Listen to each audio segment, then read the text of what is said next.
The silver blade bit into my palm, and I didn't flinch. The Alpha King's war tent stank of iron and fear, and I stood in its center with blood dripping between my fingers. Emmett's mother, the former queen, lay dying on a cot of furs, her hand reaching for mine. "You remembered," she whispered, her voice a thread of smoke. "The bread, the cold night. I remembered. A beggar woman at my door, shivering, starving. I had nothing but a stale loaf, but I gave it anyway." Joshua lunged from the shadows, a dagger aimed at her heart.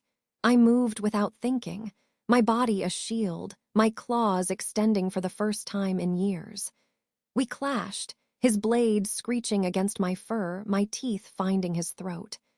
The tent exploded into chaos, guards shouting, the queen gasping. His blood filled my mouth, hot and coppery. But as I pinned him, his eyes met mine, and he smiled. "You think this ends here, Isabella? Your mercy will destroy him."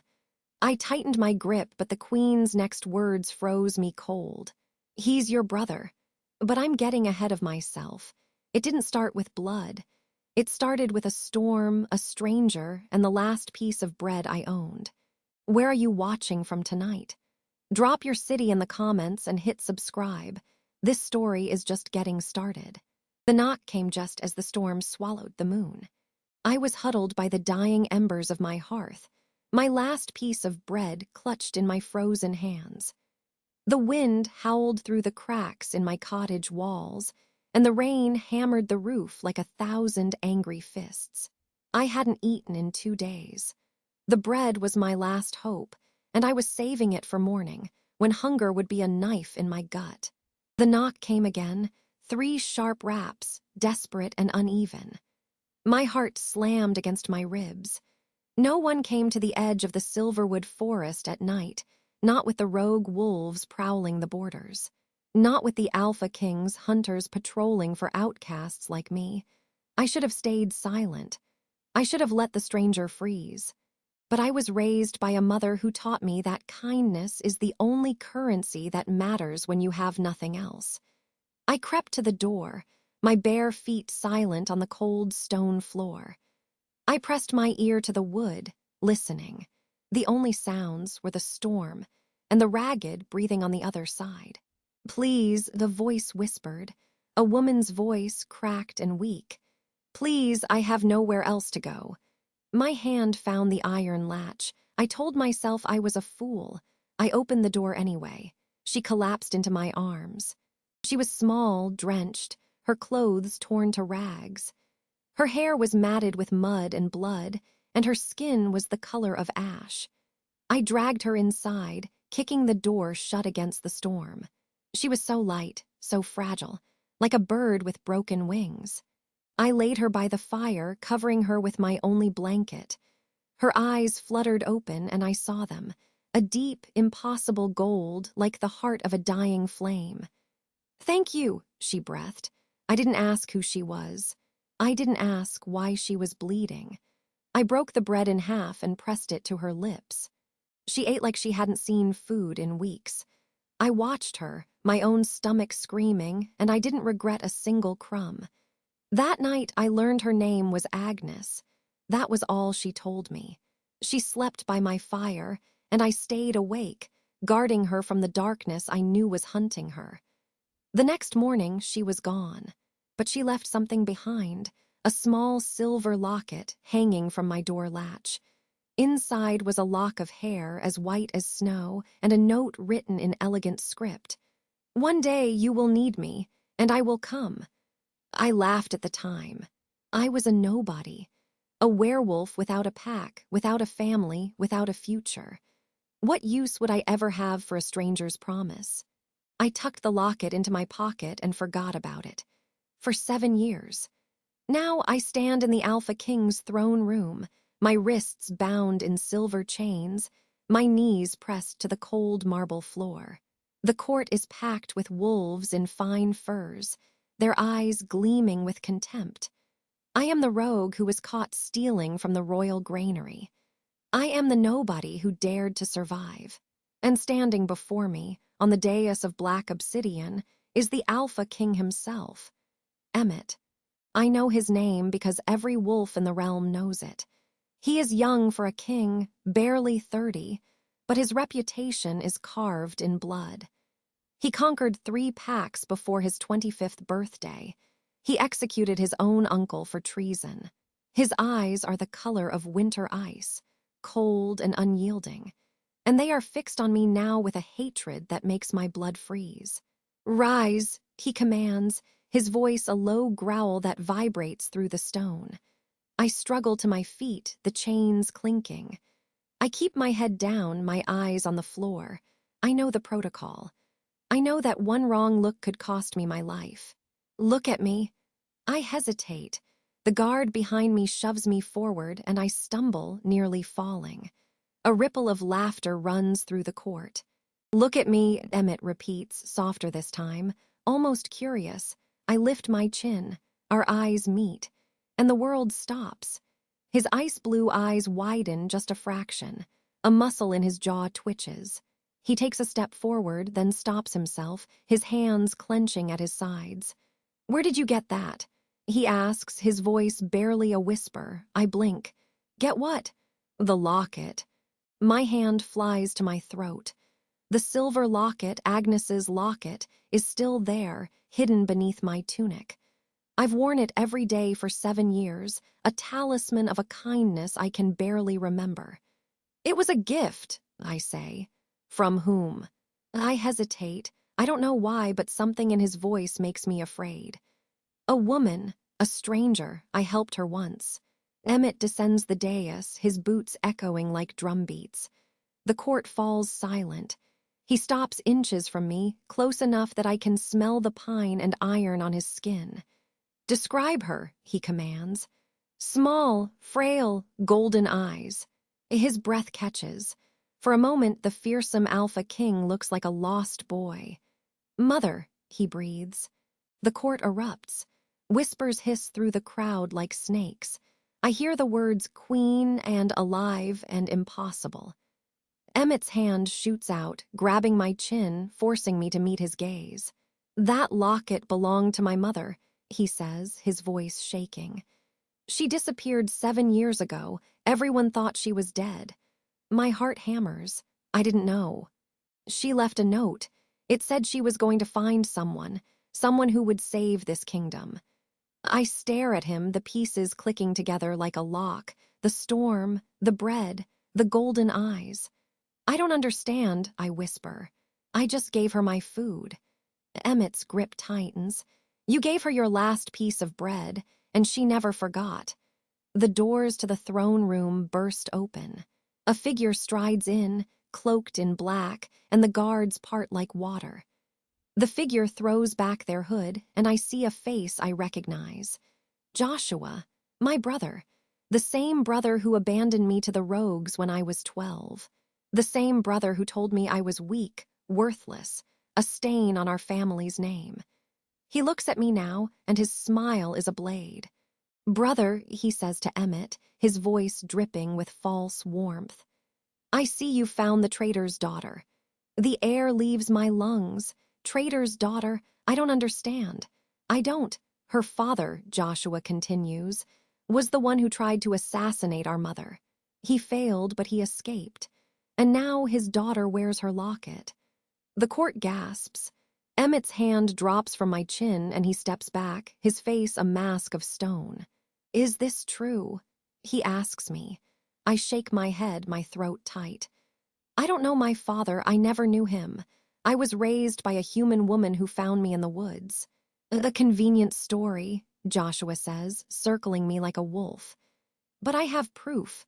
A letter, a confession. Your father was a traitor and you are his blood." I look at Emmett, searching for mercy, for doubt, for anything. But his eyes are cold again, colder than before. "Take her to the dungeons," he orders. "We'll sort this out in the morning." The guards grab my arms. I don't fight. I can't.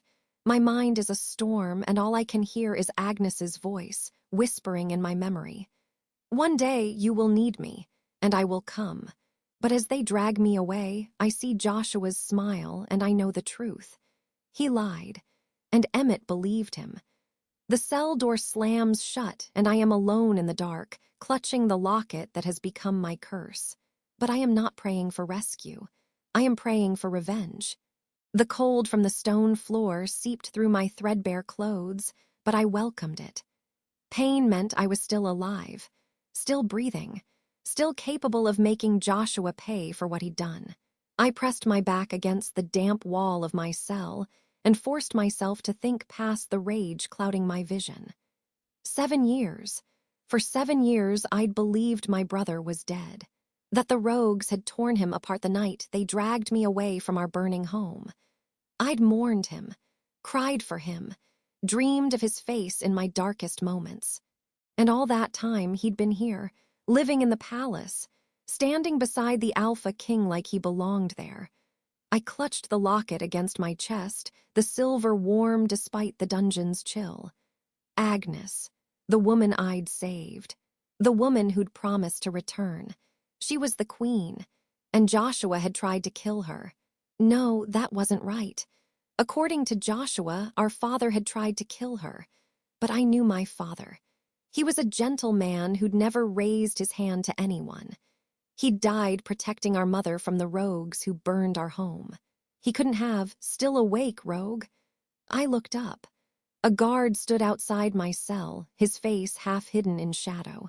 The torchlight behind him made his eyes gleam like amber. "Hard to sleep when you're innocent," I said. He laughed, a dry, bitter sound. "They're all innocent down here, every last one. Then why are you guarding them?" "Because I follow orders." He paused, studying me with narrowed eyes. "The Alpha King's brother wants to see you, says he has questions." My blood turned to ice. "Joshua, I have nothing to say to him. He didn't give you a choice." The guard pulled a ring of keys from his belt and unlocked the cell door. The metal screeched against the rusted lock, and I pushed myself to my feet, my muscles screaming in protest. The guard grabbed my arm and dragged me out of the cell, down a narrow corridor lined with iron bars. Other prisoners watched us pass, their eyes hollow, their faces gaunt. I recognized the look. It was the look of people who'd given up hope. I refused to wear that look. The guard stopped at a small room at the end of the corridor. A single torch flickered on the wall, casting dancing shadows across the stone. In the center of the room stood a wooden table and 2 chairs. And seated in one of them, his legs crossed and a cruel smile on his lips, was Joshua. "Leave us," he told the guard. The guard hesitated, glancing at me, then back at Joshua. "The Alpha King said no one was to," I said. "Leave us." Joshua's voice dropped, low and dangerous. "Or do you need me to remind you who keeps this palace running while my brother mourns?" The guard's face paled. He released my arm and backed out of the room, pulling the door shut behind him. I stood in the doorway, my hands clenched at my sides, my heart pounding so hard I could hear it in my ears. Joshua rose from his chair and walked toward me, his boots echoing against the stone floor. "Little sister," he said, his voice dripping with false warmth. "You look terrible. What do you want, Joshua?" He stopped a few feet away, tilting his head as if studying a curious insect. "I want to know how you survived. The rogues were supposed to kill you. I paid them well enough." The words hit me like a physical blow. I staggered backward, my back hitting the wall. You paid them." "Of course." He shrugged as if discussing the weather. "You were a liability. You knew too much about our family, about the plan." "What plan? What are you talking about?" Joshua's smile widened, and I saw something dark flicker in his eyes. "Our father was a traitor, Isabella. He tried to assassinate the queen. I helped him." I shook my head, refusing to believe it. "Father would never." "Father was weak." Joshua's voice hardened. "He had the chance to kill Queen Agnes and end the Alpha King's bloodline. But at the last moment, he lost his nerve. So I finished the job myself. I stabbed her in the war tent while she lay dying." "No." The word came out as a whisper. "You're lying." "I'm not lying. I'm the one who did it. The blade went right through her ribs into her heart. She was dead before she hit the ground.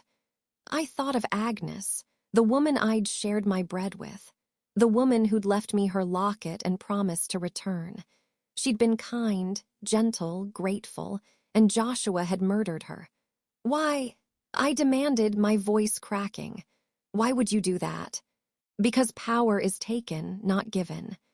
He stepped closer, and I caught the faint scent of expensive cologne. Emmett was too soft, too merciful. He let rogues roam the borders, let humans live in our territory, let the weak survive. The realm needs a strong leader, someone who isn't afraid to get his hands dirty. Emmett is your brother. Yes, and he will be my greatest regret. Joshua's eyes glittered with ambition. Once I prove that his betrothed's daughter is a traitor, once I show the court that the Alpha King cannot even control his own household, they will demand a new leader. And I will be waiting. Betrothed's daughter, I repeated, confusion cutting through my fear. What are you talking about? Joshua laughed, a cold, mocking sound. You still don't know, do you? The Alpha King was betrothed to our sister, Isabella. She was supposed to be his queen.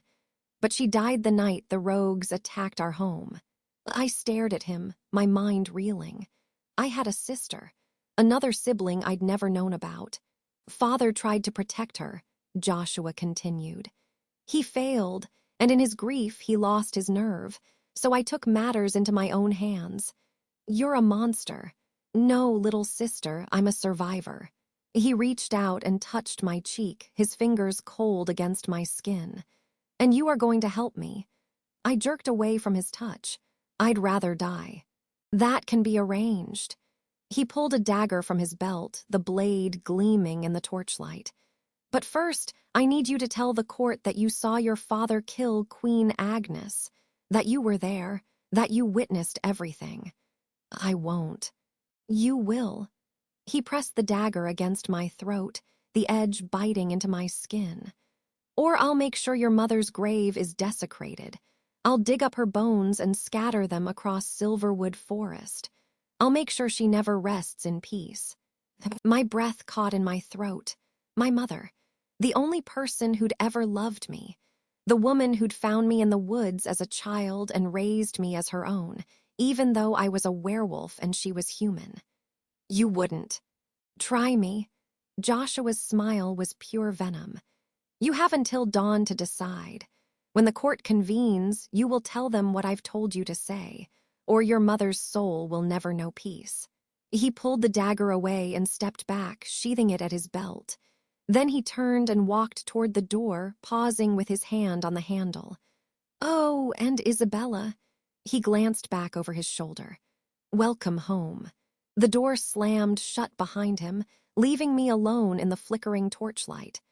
I sank to my knees, my hands shaking, my mind racing. Joshua had killed Queen Agnes. He'd paid rogues to attack our home. He'd murdered our sister. And now he wanted me to lie for him. But if I told the truth, no one would believe me. I was a rogue, a criminal, a traitor's daughter. Joshua was the Alpha King's brother, a trusted member of the court. My word against his was worthless, unless I could prove it. I looked down at the locket in my hand. Agnes had given it to me as a promise. She'd said she would return, but she never did, because Joshua had killed her before she could. But what if she hadn't died? What if the wound hadn't been fatal? What if she was still out there, somewhere, waiting for me to find her? I shook my head. It was a desperate hope, a foolish dream, but it was all I had. The guard returned a few minutes later, his expression unreadable. The Alpha King wants to see you. I rose to my feet, my legs unsteady. Why? He didn't say, but he's waiting in his private chambers, alone. I followed the guard through the winding corridors of the palace, my mind churning with possibilities. Was Emmett going to kill me, torture me, or had he somehow learned the truth? The guard stopped at a heavy oak door and knocked twice. A voice from inside said, "Enter." The guard pushed the door open and gestured for me to step inside. I hesitated, my heart pounding, then crossed the threshold. The room was warm and richly furnished, with tapestries lining the walls and a fire crackling in the hearth. Emmett stood by the window, his back to me, his silhouette outlined against the pale moonlight. "Leave us," he told the guard. The door closed behind me, and I was alone with the Alpha King. He turned slowly, his eyes meeting mine. There was something different about him now, something raw and vulnerable that I hadn't seen in the throne room. "My mother gave you that locket," he said, his voice barely above a whisper. I nodded, not trusting my voice. She would never have parted with it willingly. It was her most treasured possession. My father gave it to her on their wedding day. "It was a promise," I said. "She said she would return." Emmett's jaw tightened. "She disappeared 7 years ago. I searched for her. I sent hunters across the realm. I never found a trace. Because she was dead." The words came out before I could stop them. "Your brother killed her." Emmett's eyes widened. "What?" "Joshua, he stabbed her in the war tent. He told me himself." Emmett stared at me, his expression shifting from shock to disbelief to cold fury. "You're lying." "I'm not. He admitted it to me in the dungeon. He said he paid rogues to attack our home. He said he killed our sister. He said he's planning to take the throne. You expect me to believe the word of a rogue over my own brother. I expect you to believe the truth." Emmett was silent for a long moment, his hands clenched at his sides. Then he turned and walked to a small desk in the corner of the room, pulling open a drawer. "Come here," he said. I approached cautiously, my eyes fixed on his hands. He pulled out a folded piece of parchment and held it out to me. "This arrived 3 days ago. I thought it was a cruel joke, but now—" He trailed off, his voice breaking. I took the parchment and unfolded it. The handwriting was shaky, barely legible, but I recognized it immediately. It was the same hand that had written the note Agnes had left with the locket. "Emmett, I am alive. I have been hiding in the mountains north of Silverwood. Joshua tried to kill me, but I survived. I am weak, but I am alive. Please come for me. Your mother, Agnes." I looked up at Emmett, my heart racing. "She's alive." "So it seems." He took the parchment back, his fingers trembling. "And if she is, then everything you've told me is true." "It is." Emmett met my eyes, and I saw something shift in his gaze. Trust, belief, and something else I couldn't name. "Then we have work to do," he said. "We need to find my mother before Joshua does. And if we're too late—" Emmett's expression hardened. "Then we make sure he pays for what he's done." He held out his hand to me, and I took it, feeling the warmth of his palm against mine. "Together," I asked, "together." But as we turned toward the door, a scream echoed through the palace walls. High and shrill, it cut through the night like a blade. Emmett's face went pale. "That was from the throne room," he whispered. We ran. The scream tore through the stone walls like a wounded animal, and Emmett was already moving before I could draw breath. His hand closed around my wrist, pulling me from the chair with such force that I stumbled against his chest. "Stay behind me," he commanded, his voice dropping to that low growl I'd heard in the throne room. "No matter what you see." We burst through the chamber doors into the corridor, and the sight that met us stopped me cold. Guards were running, their boots thundering against the marble floors, all heading toward the throne room. But it was the blood that caught my attention. A trail of crimson droplets leading from the great double doors, as if someone had dragged a wounded body through the hall. Emmett's hand tightened on mine. "Secure the perimeter," he shouted to the nearest guard. "No one leaves the palace." The throne room doors stood open, and the scene inside made my stomach lurch. Courtiers pressed against the walls, their faces pale with shock. In the center of the obsidian dais, where Emmett's throne sat empty, lay a figure wrapped in tattered gray cloth. Blood pooled beneath them, spreading across the black stone like spilled wine. Joshua stood at the edge of the dais, his hands raised as if in surrender. His eyes found mine for just a fraction of a second, and I saw something flicker there. Triumph. "Emmett," Joshua called out, his voice carrying through the silent room. "Thank the moon you're here. I found her." Emmett released my wrist and strode forward, his boots echoing against the stone. I followed, though every instinct screamed at me to run. The figure on the dais stirred, and a weak hand reached out from beneath the gray cloth. "Emmett," the voice whispered, so faint I almost didn't hear it. "My son." The world stopped. Emmett dropped to his knees beside the figure, his hands trembling as he pulled back the cloth. Beneath it lay a woman, gaunt, hollow-eyed, her silver hair matted with blood and dirt. But even in her broken state, I recognized the face from the locket. Queen Agnes. "Mother," Emmett breathed, and the word cracked like glass. "Mother, no, no, no." "Don't," Agnes whispered, her fingers brushing his cheek. "Don't cry for me, my boy. I've been running for so long, so long." Joshua stepped forward, his face a mask of concern. "I found her in the eastern woods, Emmett. She was barely alive. The rogues had been chasing her for days." Lies, every word was a lie. I could see it in the way Joshua's hands hung at his sides, the slight tremor in his fingers.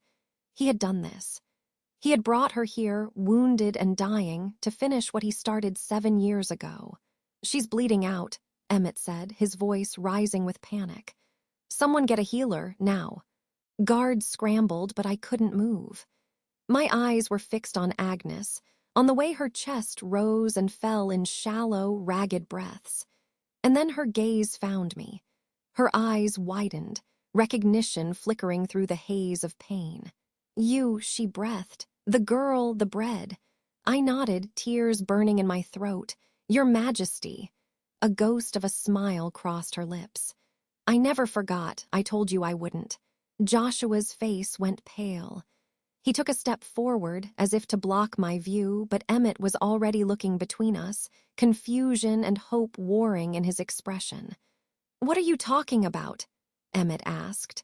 "Mother, how do you know her?" Agnes's hand trembled as she reached into the folds of her tattered clothing. She pulled out a small leather pouch, stained with old blood, and pressed it into Emmett's palm. "Read it," she whispered. "Later, when I'm gone." "You're not going anywhere," Emmett said, but his voice cracked. "You survived 7 years. You'll survive this." Joshua moved closer, his hand slipping beneath his cloak. I saw the glint of steel, and my body reacted before my mind could catch up. "No!" I screamed, launching myself forward. I crashed into Joshua just as his blade came free, sending us both tumbling across the dais. The knife clattered from his hand, skidding across the stone, and I heard Emmett roar in fury. "What have you done?" Emmett's voice was thunder, shaking the very walls. "Joshua, you treacherous bastard." But Joshua was faster. He rolled to his feet, his eyes wild, and grabbed me by the throat. His fingers dug into my windpipe, cutting off my air. "Don't move, brother," Joshua hissed, dragging me backward toward the doors. "Or I'll snap her neck like a twig." Emmett froze, his hands raised, his eyes burning with rage and grief. "Let her go, Joshua. This ends now." "Oh, it ends," Joshua said, his breath hot against my ear. "But not the way you think." He dragged me through the doors, into the corridor, past the stunned guards who dared not move. I clawed at his hand, my vision swimming, my lungs screaming for air. "You should have died in the forest," Joshua whispered, his voice dripping with venom. "All those years ago, I should have made sure." And then we were outside, the cold night air hitting my face, and Joshua threw me to the ground. I gasped, sucking in breath, my throat burning. "Kill her," Joshua ordered, and I looked up to see a dozen rogues emerging from the shadows, their eyes glowing gold in the moonlight. "Kill them all. If you're loving this story," Don't forget to subscribe and comment your thoughts below. What do you think Joshua's next move will be? The rogues emerged from the shadows like nightmares given form, their eyes gleaming with the feral hunger of wolves who had been starved for far more than meat. Joshua's hand was still wrapped around my throat, his fingers digging into the tender flesh as he hurled me to the ground. The impact cracked through my ribs, and I tasted blood on my tongue. "Kill her," Joshua said, his voice flat and cold as winter stone. "Kill them all. The queen, the king, every servant who draws breath in that palace. Leave no witnesses." The rogues moved as one, a tide of matted fur and gleaming claws. I scrambled backward, my palms scraping against the gravel of the palace courtyard, but there was nowhere to run. They surrounded me, 12 of them at least, their snouts dripping with anticipation. And then the palace doors burst open. Emmett stood in the threshold, his eyes blazing with the golden fire of his wolf. Blood streaked his hands, his mother's blood, and his voice when he spoke carried the weight of absolute authority. "Rogues within my walls." He stepped forward, and the ground seemed to tremble beneath him. "You dare defile my home with your presence." The rogues hesitated. Even in their madness, they recognized the Alpha King's power. But Joshua laughed, a hollow, broken sound that echoed across the courtyard. "Your walls are mine now, brother. Your throne is mine. And your mother." He turned to face Emmett, and I saw the knife still in his hand, dripping red. "Your mother should have died 7 years ago. I'll finish what I started." Emmett's wolf surged forward.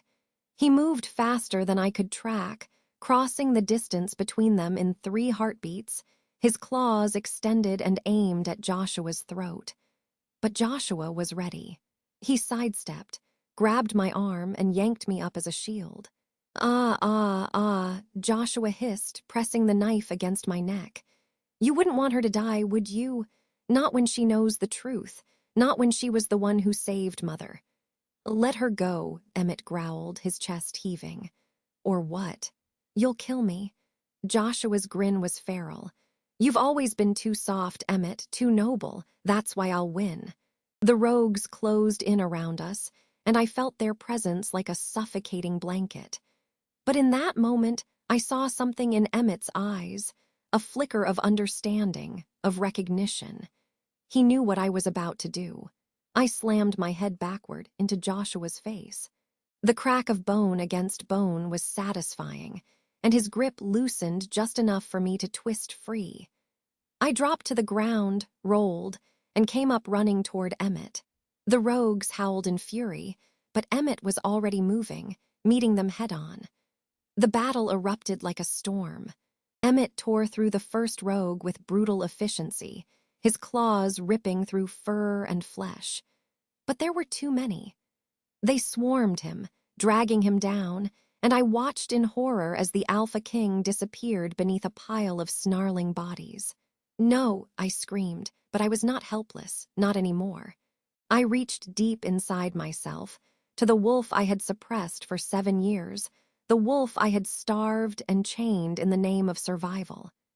She rose to meet me, and for the first time since I was 12 years old, I shifted. The change was agony and ecstasy in equal measure. My bones cracked and reformed, my skin split and regrew as fur, and my senses exploded into a symphony of scent and sound. I was wolf. I was predator. I was vengeance. I launched myself at the nearest rogue, my jaws finding his throat before he could react. The taste of blood filled my mouth, and I did not recoil. I tore and ripped and howled, and the rogue fell beneath me. 2 more came at me, and I met them with equal fury. I was smaller than them, weaker than them, but I had something they did not, a reason to survive. I had a mother to avenge, a queen to protect, a king to save, and a brother to destroy. Joshua stood at the edge of the courtyard, watching the carnage with cold detachment. He was not fighting. He was waiting. And when I locked eyes with him, he smiled. "You always were the stubborn one," he said, and then he turned and disappeared into the shadows. I wanted to follow him. I wanted to tear him apart with my own teeth. But Emmett was still beneath the pile of rogues, and I could hear his heartbeat weakening. I shifted back to human form, the pain of reversion nearly dropping me to my knees. But I forced myself forward, clawing at the bodies of the rogues, throwing them aside until I found him. Emmett lay in a pool of his own blood, his chest torn open in a dozen places. His eyes were open, but they were dim, fading. "Emmett!" I whispered, cradling his head in my lap. "Emmett, stay with me." "She's dead," he said, his voice barely audible. "My mother, she's dead." "No," I shook my head. "No, she's not. She's strong. She survived Joshua once. She'll survive again." But even as I said the words, I knew they were lies. I had seen the wound in Agnes's chest. I had seen the blood pooling beneath her. She was gone. Emmett's hand found mine, his fingers cold and trembling.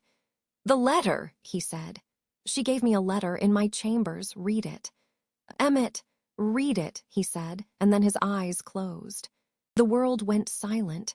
The rogues were dead or dying around us. The palace stood silent and dark, and I held the Alpha King in my arms, not knowing if he was alive or dead. I don't know how long I sat there. Minutes, hours. Time had lost all meaning. But eventually I forced myself to move. I laid Emmett gently on the ground, checked his pulse, faint but there, and staggered to my feet. The palace was empty. The servants had fled. The guards were nowhere to be seen. I made my way through the halls, my bare feet leaving bloody footprints on the marble floor, until I reached Emmett's chambers. The room was warm, lit by a dying fire. I found the desk, the hidden drawer, and inside it, a leather pouch stained with Agnes's blood. I opened it with trembling hands. The letter was written on yellowed parchment, the ink faded and smeared. But the words were still legible, and as I read them, my heart stopped. "My dearest Emmett, if you are reading this, then I am gone. But before I go, I must tell you the truth. The truth I have carried for 7 years. The truth that has haunted me every day since I disappeared. I did not flee the palace. I was taken by your brother, by Joshua. He stabbed me in the war tent, believing me dead. But I survived. I crawled into the forest, bleeding and broken, and I would have died there if not for a girl. A girl with kind eyes and a loaf of bread she could not spare. That girl was Isabella. I did not know her name then. I did not know she was the daughter of the man Joshua sent to kill me. All I knew was that she saved my life, and I gave her my locket as a promise that I would repay her kindness one day. But there is more, Emmett. There is so much more. Joshua is not your brother by blood. He is the son of the man who tried to assassinate me, the man who raised Isabella and her sister. Your father took him in as a ward after the assassination plot was discovered, and I raised him as my own. But I always knew there was darkness in him. I always knew he would betray us. The night I disappeared, I discovered the truth. Joshua had been plotting to usurp your throne for years. He had made alliances with rogue pacts, with traitors in the court, with anyone who would help him seize power. And when I confronted him, he tried to kill me. I have spent 7 years in hiding, watching from the shadows, waiting for the right moment to reveal myself. But I am old, Emmett. I am tired. And I know that Joshua will not stop until he has destroyed everything I love. That is why I am writing this letter. That is why I am telling you the truth. Isabella is the key. She is the only one who can stop Joshua. She knows his secrets. She knows his weaknesses.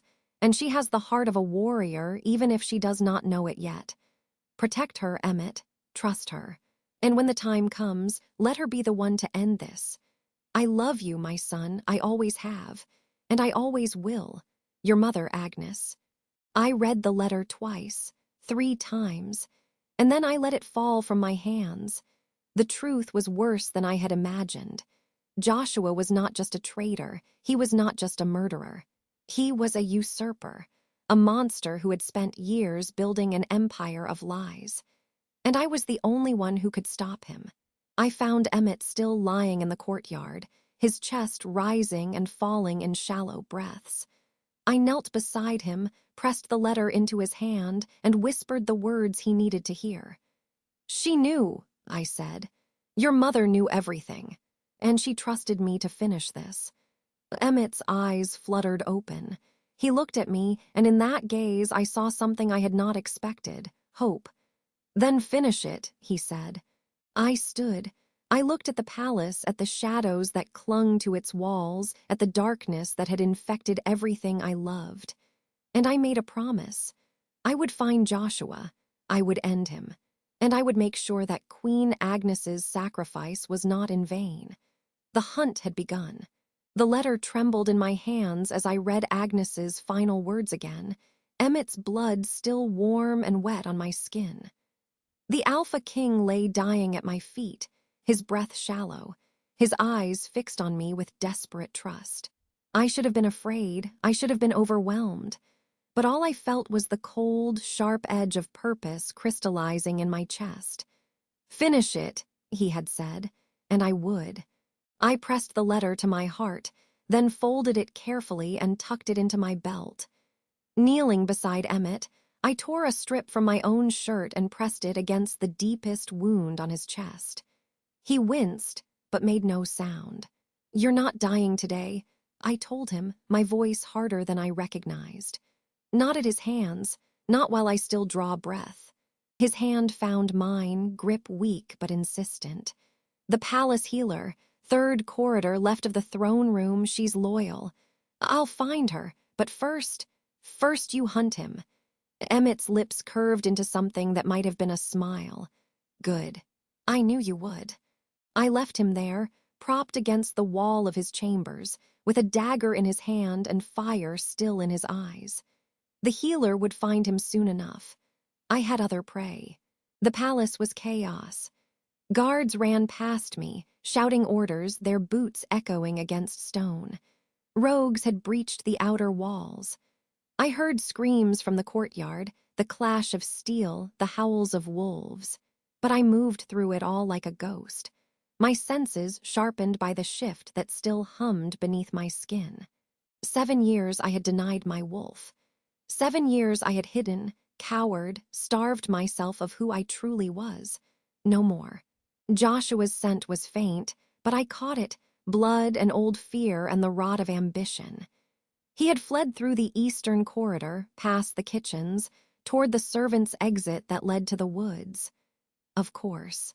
He always ran when his plans crumbled. He had run when the rogues came for our family home. He had run when I was 12, leaving me to die. And now he ran again. But I would not let him escape this time. The eastern woods swallowed me whole, their darkness a familiar embrace. I had lived at the edge of such woods for 7 years. I knew their secrets, their hidden paths, their silent watchers. The moon was high, full and silver, and it called to the wolf within me. I let her come. The shift was no longer painful. It was liberation. My bones reshaped, my senses exploded outward, and I ran on 4 legs, my paws barely touching the earth. I was faster than I had ever been. Stronger. The world became a tapestry of scent and sound, and Joshua's trail burned bright before me.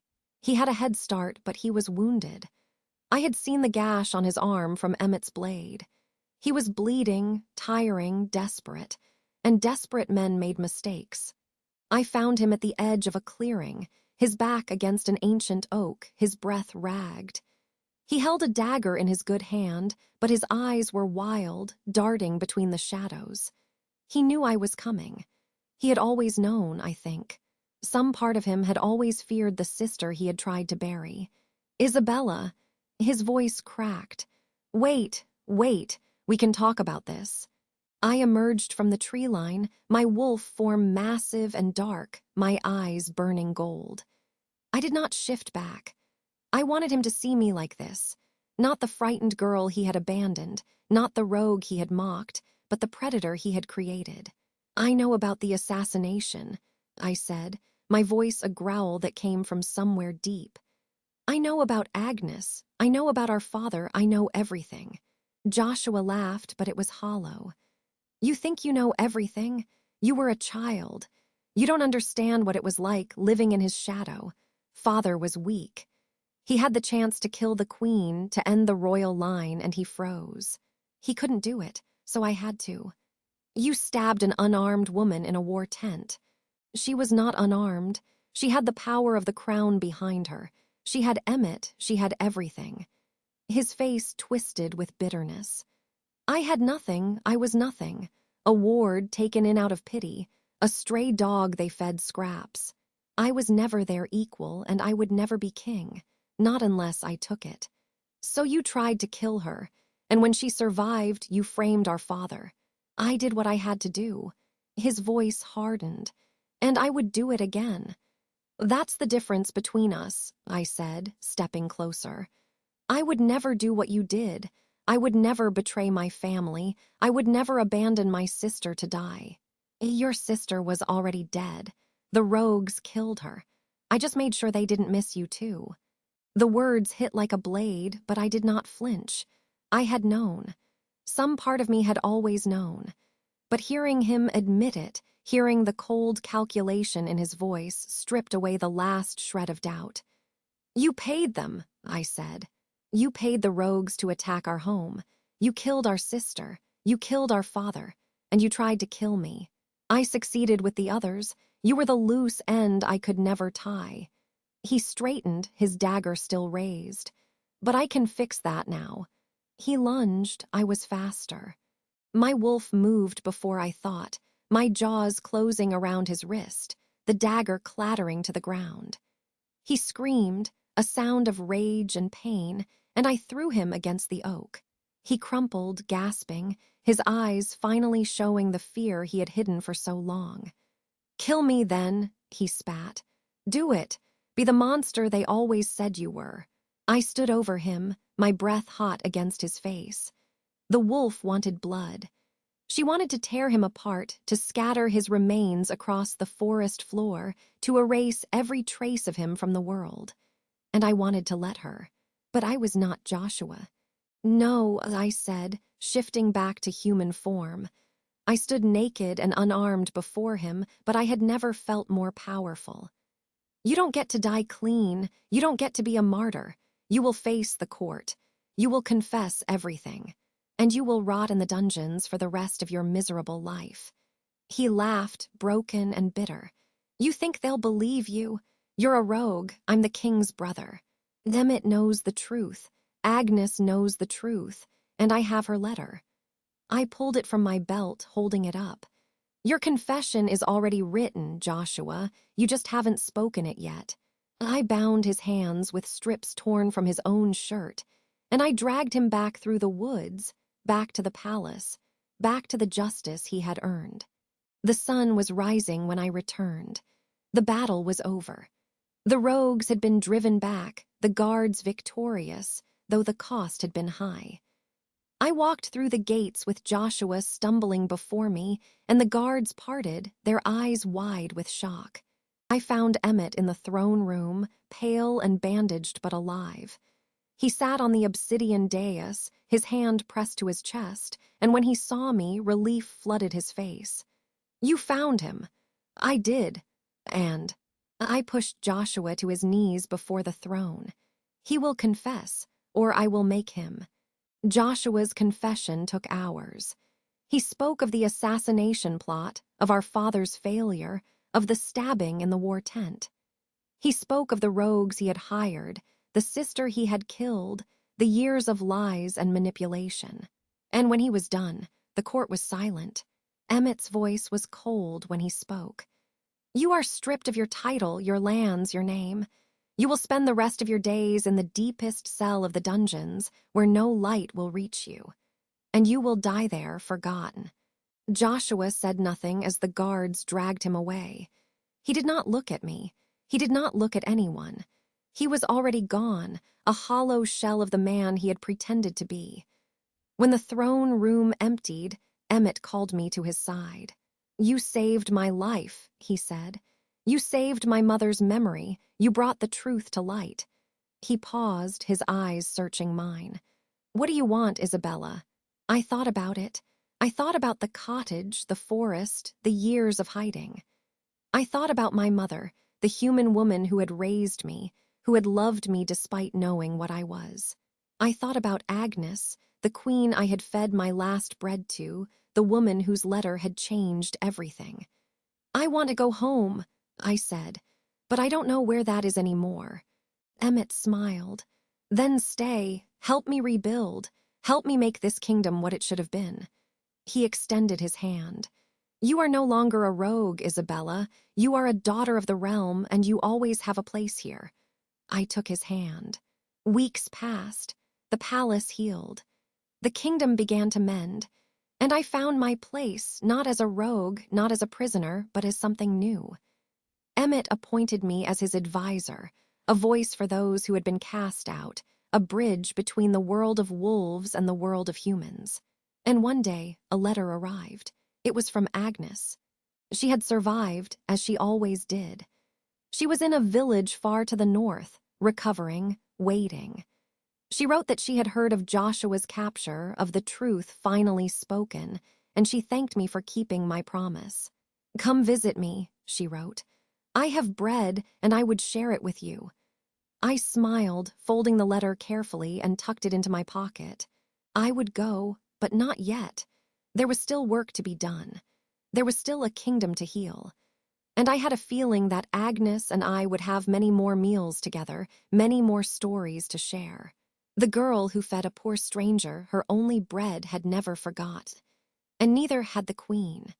If you are enjoying this story, please like, share, and subscribe for more. Thank you for reading Isabella's journey to its conclusion. If this story moved you, share it with someone who loves tales of redemption and the power of kindness.